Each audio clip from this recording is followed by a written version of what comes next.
The sixth edition of Northeast Green Summit, which got underway on the 16th of this month, was marked with panel discussions on various topics expressed concern over the environment of Northeast at the program held at National Institute of Technology, Silchar, Assam. Speaking in one of the technical sessions, the former chairman of Meghalaya State Planning Board, Shri C.P. Marak, spoke on community forest management.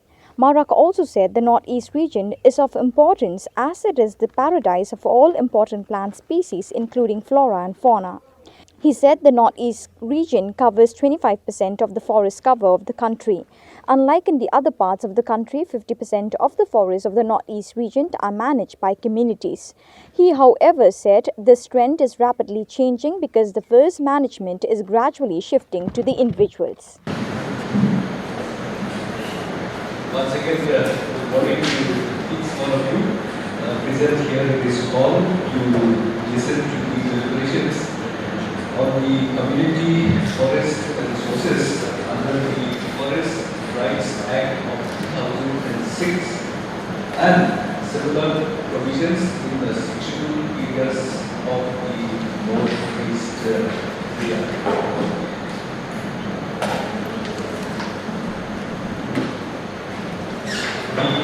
I will cover this topic in three main points.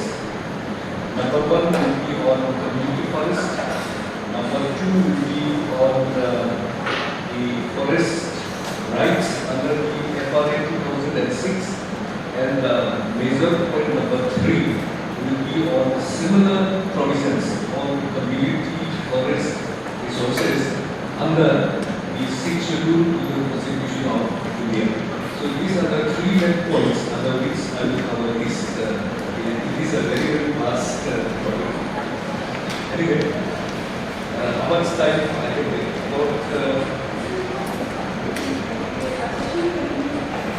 Okay.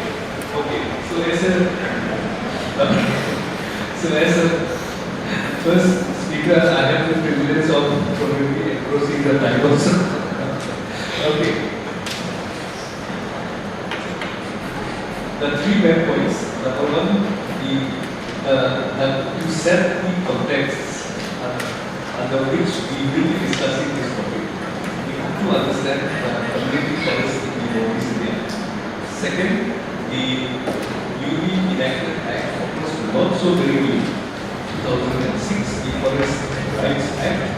And of course the third major point, as I have said, it's as old as the Constitution of India itself when it was introduced, when it came into force in the year 1950, the 6th Schedule to the Constitution of India. So these are the three main points under which we will cover this topic. Okay? Now the first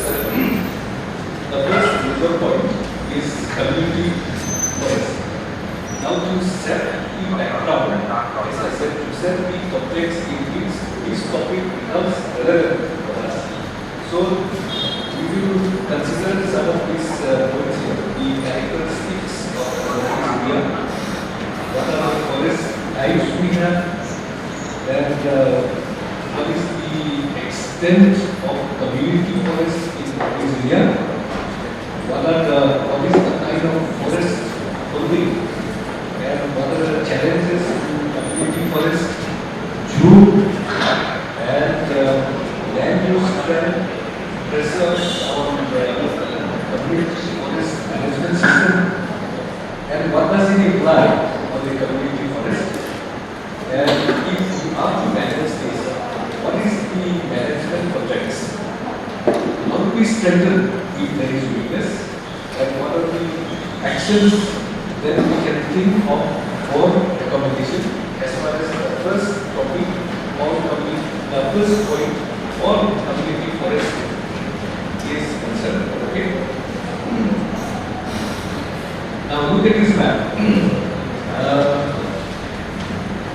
Earlier we have 7 states, but now we have 8 states with the inclusion of Sikkim. So it's beyond Bhutan. The Sikkim is there. So these are the 8 states that we know, including Sikkim, that we have as part of the landscape of northeast India. We have about 39 million population, and the density ranges from 148 to 303 the square per square kilometer. So that is 148 against 303 per square kilometer for that if we compare with the whole India average.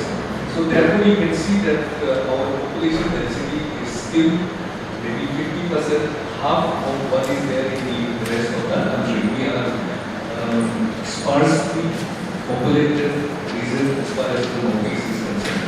The literacy rate also varies from 54 to 89, as high as 89 in the and look at the diversity.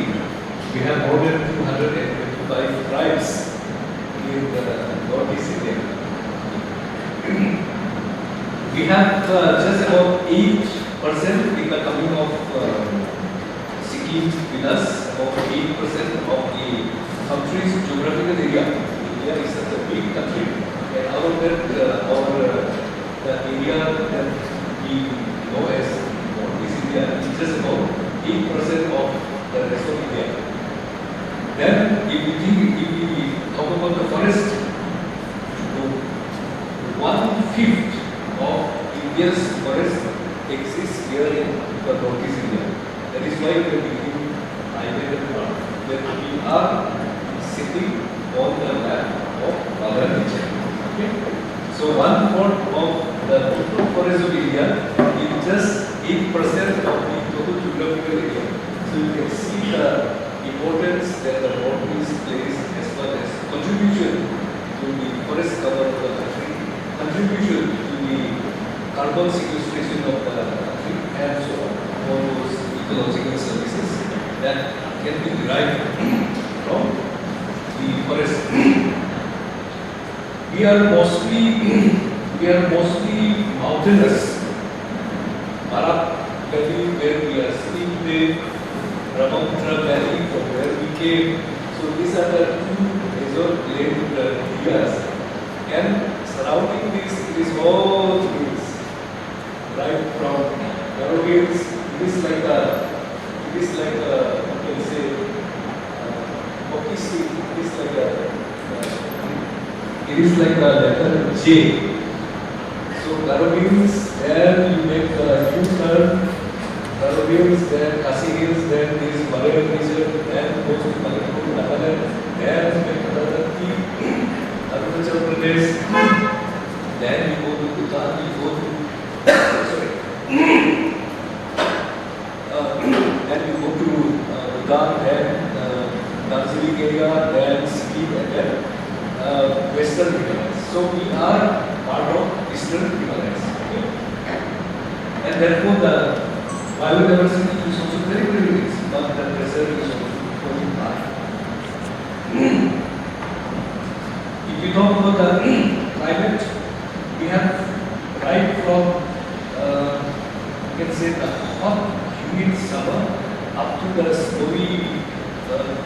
snow-covered mountain peaks in Arunachal, or even in parts of Nagaland and Manipur and Sukhumvit, etc. So we have a variety of climatic conditions also, and because of this climatic condition, because of the altitudinal variation from you can say almost the sea level up to the high Himalayas, so each altitude has different kind of vegetation, different kind of animal species, and so also that is how we have a very, very rich biodiversity. We have a very, very rich flora and fauna in this part of the region. Another interesting fact of Northeast India, look at the map. We are 90%, we are surrounded, or we share international border. 90% of our border, of our country's border, is also an international border. This is another very interesting aspect. And we are connected by what is popularly known as what name? What is that word? Chain. Right. chicken leg, yes. Just like a leg of a chicken, the head and the main body. Small piece of land, hardly in 40 kilometers from hardly by about 40 kilometers, we are connected to the railway area, just like a leg of a chicken, just like a so this is where we are. So the importance of Northeast is this. We share border with China, we share a border with Myanmar, we share a border also with Bangladesh. Just 40 kilometers, that is something like an umbilical cord that we have connection with the peninsula or the India. Okay? Now look at the amazing variety of forests that we have. We have tropical wet evergreen, we have semi-evergreen, tropical moist deciduous, subtropical and so on. So I think I don't want to go into 1, 2, 3, 4, 5, 6, 7. We have 7 major forest types that we have in the country, right from the valley up to the high Himalayas, the eastern Himalayas. Okay? So I think that is suffice to know. Why Northeast is important from forest, flora, fauna, biodiversity? Because it is a meeting ground of the temperate East Himalayan flora, then the flora of Tibetan Highland, then the wet evergreen flora of Southeast Asia and Europe, and it forms a ball, just like a ball of biodiversity. That's why Northeast is also known as biodiversity also. We are a biodiversity also. Why? Because of these factors. Okay? So Arunachal has a very significant place in this evolution of flora and fauna in Northeast India. Brahmaputra Valley, Barak Valley is no less, though they are sandwiched by the hills on both sides, so you can see the amazing variety of flora and fauna as well as Barak Valley and also the Brahmaputra Valley is also concerned. Another interesting piece of information that we all know, Khasi and Sheltek is a corridor of the Southeast Asian forested area between the Indian subcontinent to Arakan. There is one very famous forest botanist. His name is N. Ward. He wrote in his book Forest Botany of India. Said Khasi and Jackalians is a botanist's delight. So that just as Japan encapsulates the amazing variety of biodiversity that you have, representing all kinds of vegetation in the Khasi and Japanese region. So he said, this part of Meghalaya, he said it is a delight or it is a paradise for the botanists. So I don't need to explain further. If you remember this word, I think that will suffice to know that there is something special in this part of the Northeast, particularly Khasi and Japanese. Okay. Let me run. Okay, we have covered one subpoint, that is the characteristics of Northeast India. Now the second subpoint under the main area of community forest in Northeast India is the ownership pattern. 54% of the total recorded forest is under community or private ownership as far as the Northeast India is concerned. This is another very interesting fact. So I will give you the background why these community forest resources will be important. Just see, we are only about 9% of India's geographical area, and we have 25%, one-fourth of the total forest area, forest cover in the country. And out of this one-fourth, more than half, more than half of the forest cover in the northeast is owned either by community or by individuals. Okay, so this makes the topic very, very relevant for us.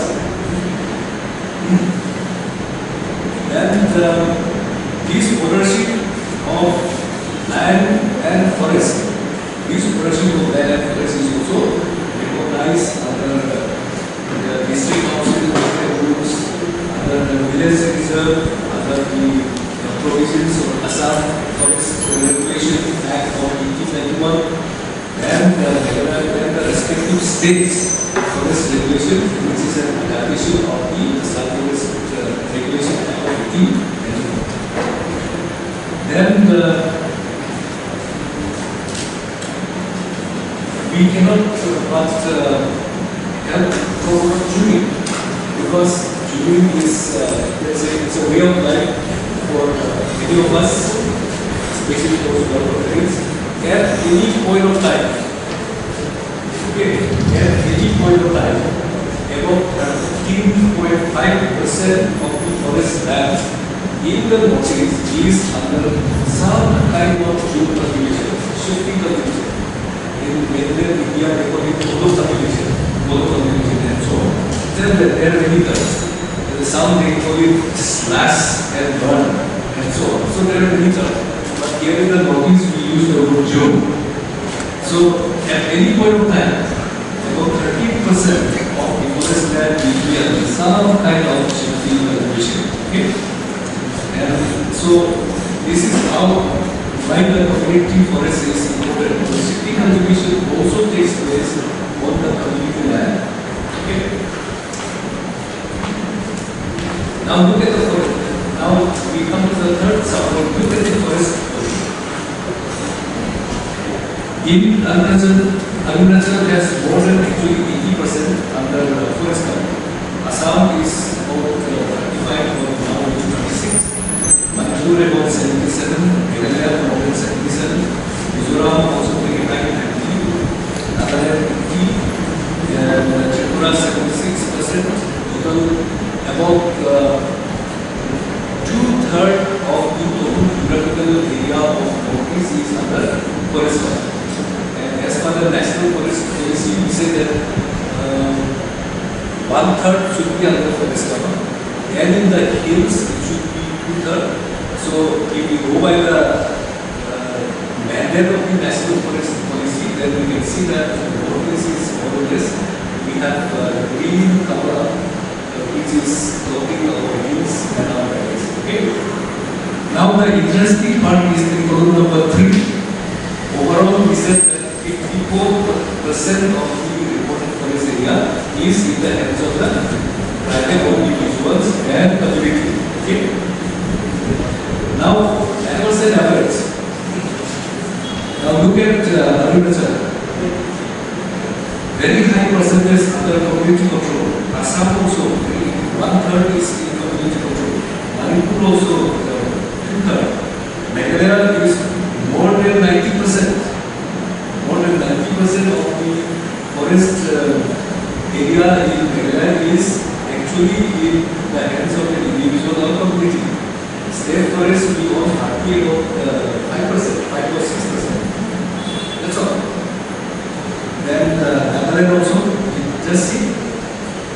Major chunk of land and forest is with the community, not with the state government. So that's why I said this is an important point for the community, and especially for those of you who are championing the cause of tribals and those who have been marginalized sections of the society here in the northeast area. Okay.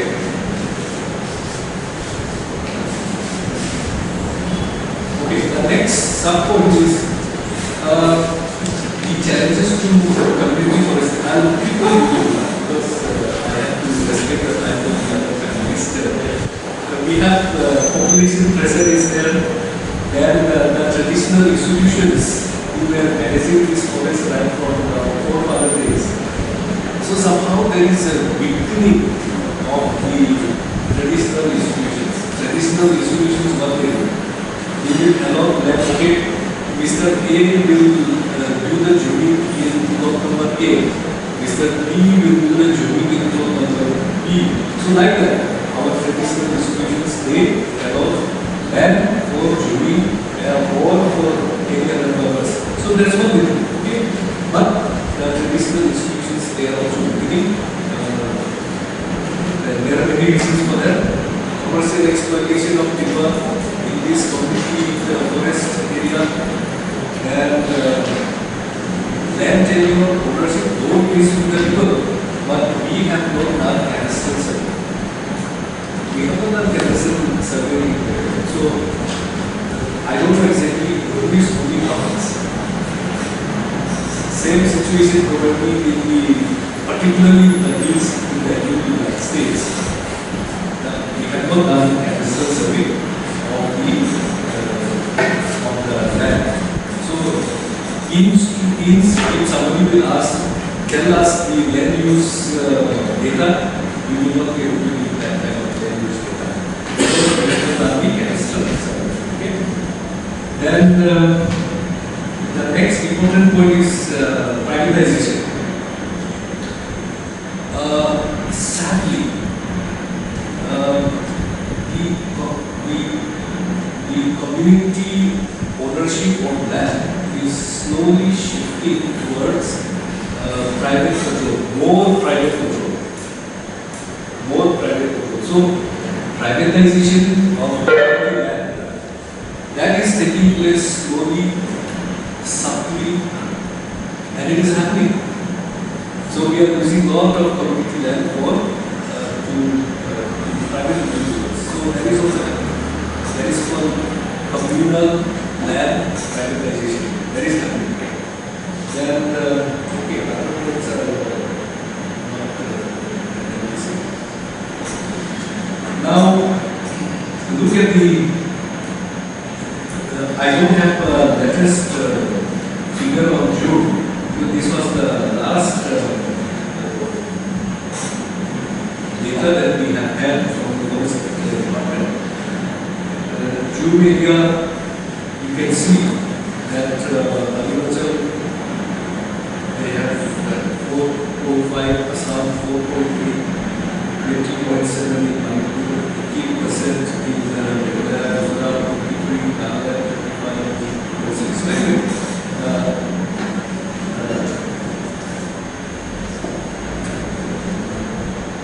The point that I am making is every year, on an average, about 30% of the forest land is under some kind of geoconservation. Okay?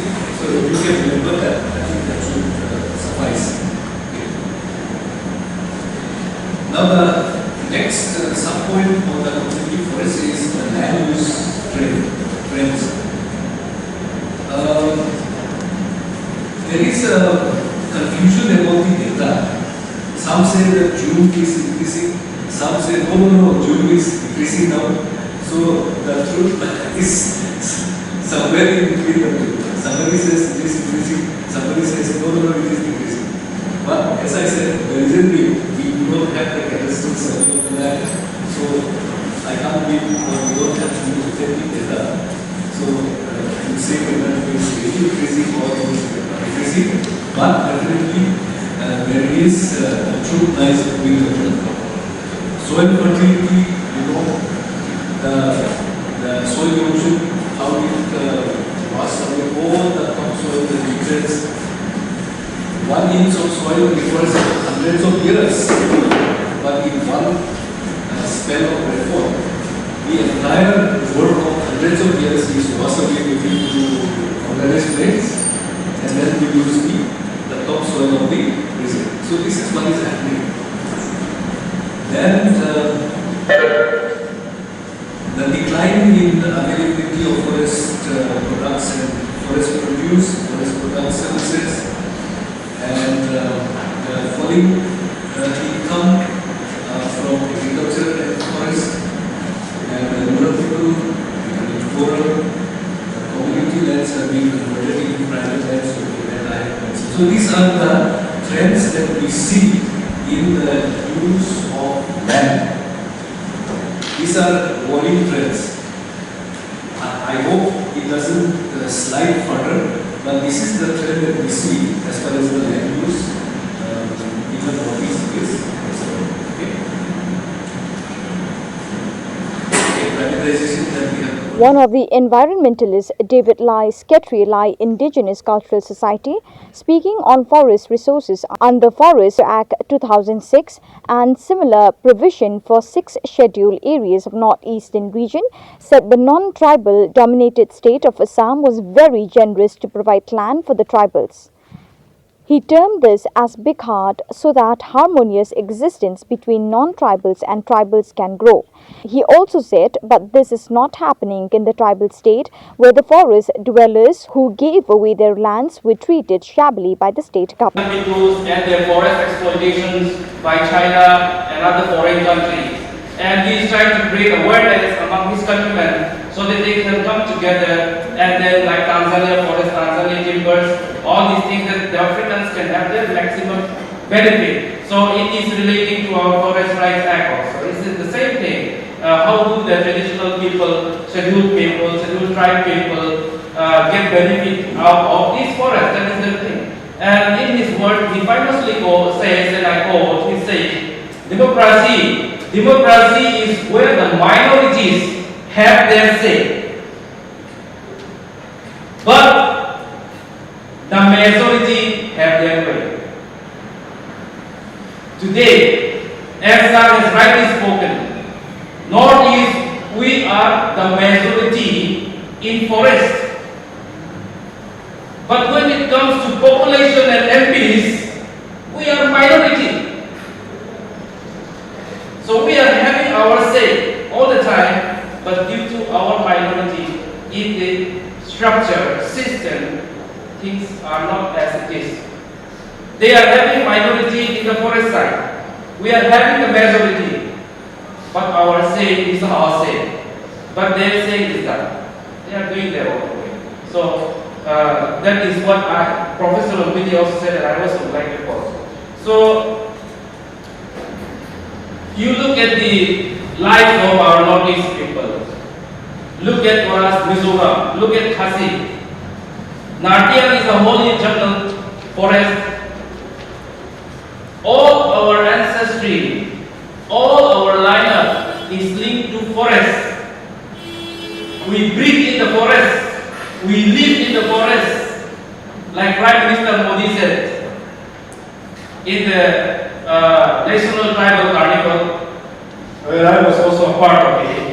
He said that the Janjati, the tribal people, are the ones who are making our environment better. They are the ones who feed us. They are the ones who nurture us.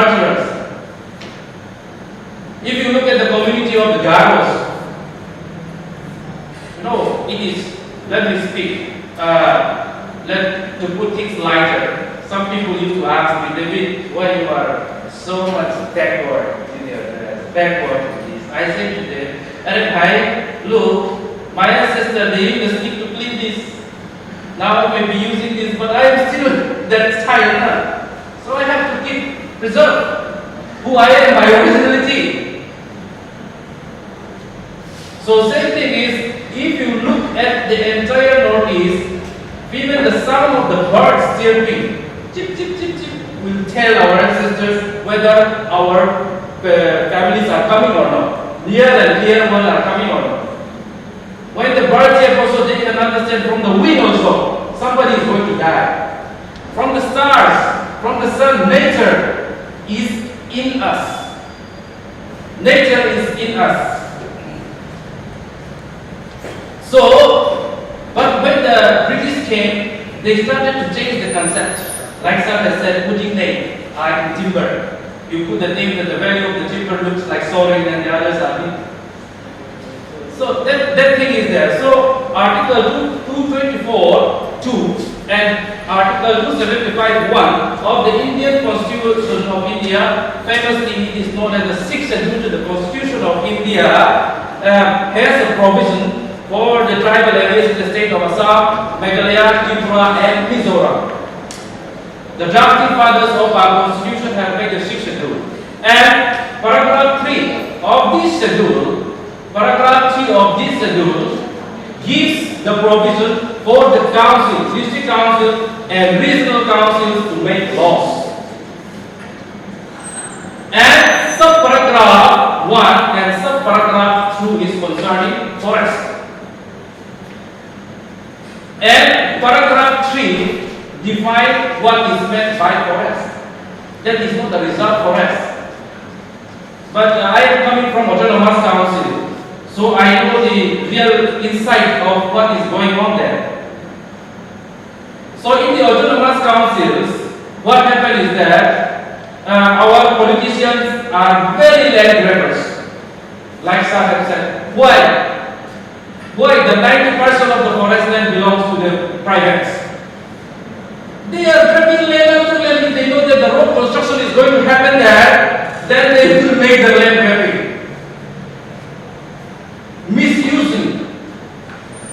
Misusing of power is happening in the councils also, autonomous councils. So this is why our forest lands, because if you look at what the state of Mizoram, in Mizoram, the forest belongs to the councils, autonomous councils area. The state government has no say in that. But there is also certain both sides, there is a problem, both sides. So I am going to highlight both sides technical problems that are there. Because if the administration is not in the right way, then things goes in a ulta way. And revenue collection also is disturbed totally. If dual systems happen, it is very difficult. So some mechanism has to be worked out so that this system also is preserved and this system also exists, coexistence will be there. But till today, it is not as such.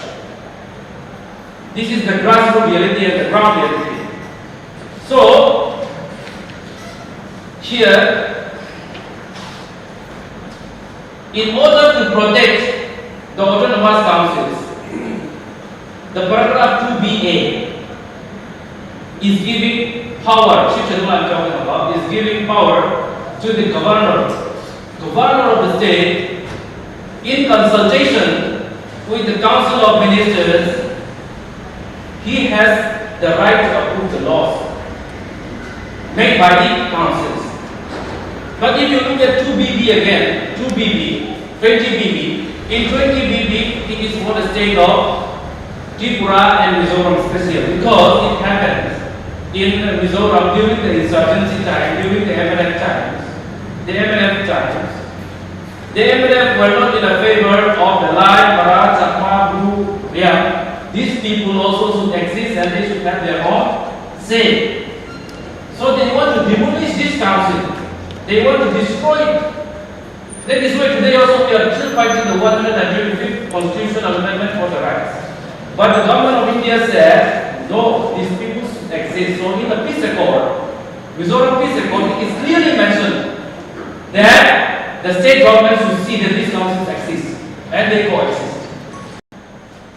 Before the declaration of this in 1992 as a national park, there was a village there, known as Pangra. It was in 1914 that village already existed. Then when the state government came, they said, okay, to the villagers, we will take you out. You have to shift from this village and we will give you a good location. And we promised you we will give you government job as compensation as a forest department, forest guard, wildlife. Because you are near the village, this thing you will be good in protecting this area. And these people, because you know our tribal people, if you go to the villages, they are very simple. Very simple. So they said yes, because it is the voice of the government they have trusted.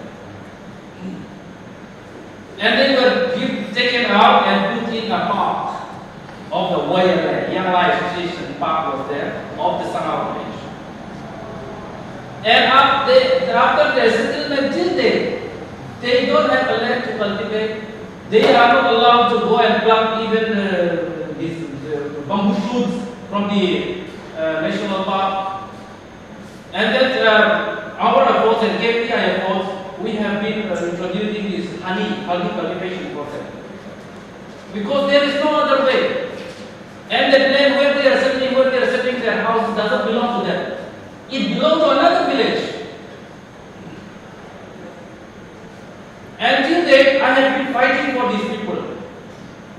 I am telling people, okay, we will do it, we will try, but nothing has been done. So, when the government of India, when they are, myself, as per my practical since I look at Assam. In Assam, it is a mixed society, where no tribals are there, tribals are there. All is mixed. So if their tribal benefit is given 100%, they are enjoying it. Today on the 125th constitutional amendment we discussed last night also.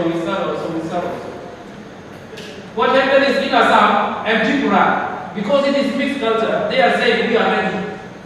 We are ready, let them also live. We have a big part for them. But when this tribal state, they are saying no. So government of India should, even this Shillong or any other policy or even this forest policy, they should make laws where the tribal are there. There is no law as such in India like that till date, where a tribal state is there and Shillong are also there. Otherwise, if you look at one of my friends from UP Ghaziabad, he is fighting, saying that I am against reservation. So here also we are perfectly right in it. Like Sir has said, most of the bureaucrats, most of the lawmakers, they don't know what is notice also. I go to this one, then they call me Nepali Kamsa. In Delhi, and if they don't do that, they will say Ching Chong. If I dress like this, they will call me Nepali. But if I wear the little bit of Adidas, Nike shoes, and go in the market, they will say Ching Chong Chang. Yeah, it's practical. I'm a practical man. I experience practically. I go to the grassroots. I've been in Meghalaya Health. I've been in Tripura, I've been here, tribals are living. I've seen it. It's very practical. So, my suggestion is, from this committee, that all these cadres, all these official cadres, they may be from different cadres also. But since the majority chunk of the Northeast, Indian forest is situated in the Northeast, they should come to orientation process, this one, in the Northeast, from all across India. That is my suggestion. And these, what they need to do is that they did not come to only the table. Table will not do. They need to go to the grassroots. They need to go to the DFO level. From the DFO, sit with the Rambasno in Meghalaya Health. These people, they are the owners. CMs are the owners of the forest, not the government. So each state has different structuring of forest in the Northeast. So these our top officials in Delhi and in the Northeast office there, they should know these things. Not by book that they read. I am in the Northeast, and in the Northeast also what happened is I was in Delhi, and in Delhi what I experienced is some of the people there, we are having so much notice organization. Notice means notice. Everybody's notice. But when they come, they are from the table notice. A person writes a book, he reads the book. He said, oh, I don't notice here. I know Arunachal is there. This one is the border, this one. In Shillong area, we don't have Panchayat Raj. So government should see this point also. And then in states, like I say, tribal to tribal states, tribal and tribal states. Like, for example, let us say again Mizoram again, because there is some very difficult there. We are facing lots of problems there. It so happened that regarding the wildlife, especially regarding the wildlife, this one, there was agreement in 1983. Because during the time of construction of the Shillong Council, our people were very much uneducated. We don't even have BA passed. We don't even have MA passed. MA passed, BA passed to Chordo. We don't even have high school. But we were given Shiksha Council. So in that subject, our leaders are saying, okay, let us give it to the state government for the wildlife. For 25 long years they have given. And the term ended in 2008. Then they extended to 2018. Now the state government is reluctant to give. They don't want to give back the power to the Autonomous Council. Now, at least we are having that much of facilities and that much of forest eminent persons, educated, BSc forestry, all these things we are having. But they are reluctant to give. So, government should also take a note, government of India should take a note in this subject, what to do when a state is a tribal state and the council also is a tribal. Here is the main problem in the system. So this system has to be remade. And then, like forest products, like you say in the Shillong Council, like Sir has asked regarding maximum that lowest price is thing, that is being done by the District Council, DCCF, with the tribal. They are having the list. So they used to send us those lists. This year, this will be the price of this, wild honey will be this much, and then this natural honey will be this much, and then cultivated honey will be this much. So the bamboo shoot, tin bamboo shoot will be this much, raw bamboo shoot will be this much. So all those things is in the council only, from the council only, it is done. So myself, like I still pray for these Pangrang villagers. I still so pity. They don't even have a primary school. They don't even have a middle school. They are the real victim. So myself, I am very happy. I have already written everything in paper is there. Some can look through it, you can go through it. But I am speaking on behalf of the scheduled tribals who are persecuted by their own scheduled tribals. A tribal persecuting another tribal. Imagine. This is currently happening in the northeast, and the government of India has no policy for this till date. So I pray that they will have some policy when they come, and our leaders, tribal leaders, will also see, suppose Chakmas, Gurus, Riyangs. Riyangs are so beautiful. They are living in the forest. They are building a house from the bamboos. They are eating the bamboos, living the bamboos, everything bamboo. And they are displaced in Tripura and Mizoram. Nobody is there to take care of them.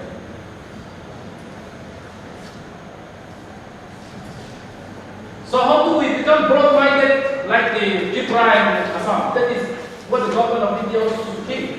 How these people we can make them broad-minded for their fellow tribals. So with this, I am talking about the Shiksha Route. So Shiksha Route is a very important subject, and I am fully on the 125th constitutional amendment to give territorial council and more power to the councils. And in the autonomous councils also, because when something political is involved, the systems which are written laws also sometimes they are very, very much difficult to implement in the grassroots. Very frankly speaking. So I hope this committee will come up with the papers that Sir has presented. And my pride here, today I use this platform just to enlighten and educate you on this subject which are in the grassroots, and that is really happening. That is really happening. So I am very thankful that I am given this opportunity again. I am so sorry that I should have prepared myself more, into more details and details. But what happened is that that 155th constitutional amendment is eating me up. So this is a huge subject, and that also is that will change the face of India. That 150. So I was putting more on that line. So I was thinking, since I am invited, I will raise this issue only. So in the next, I think I will come back if I am invited again. So I will come back for the better. But I am very much, I am exploiting this platform, but I am so sorry for that. But I hope that you will understand me, and I hope and pray that our future, and you will look into the grassroots of things, not from the table.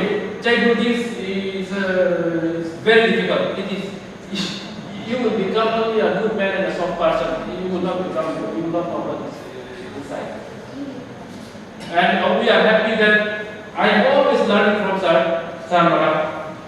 So for you also, you please be associated with us. Always try to follow the Green Summit wherever you are, on Facebook, Twitter, or whatever, so that you will know what we are doing, how things are happening. Okay. So you are the future. So thank you so much for this platform. Thank you. Thank you.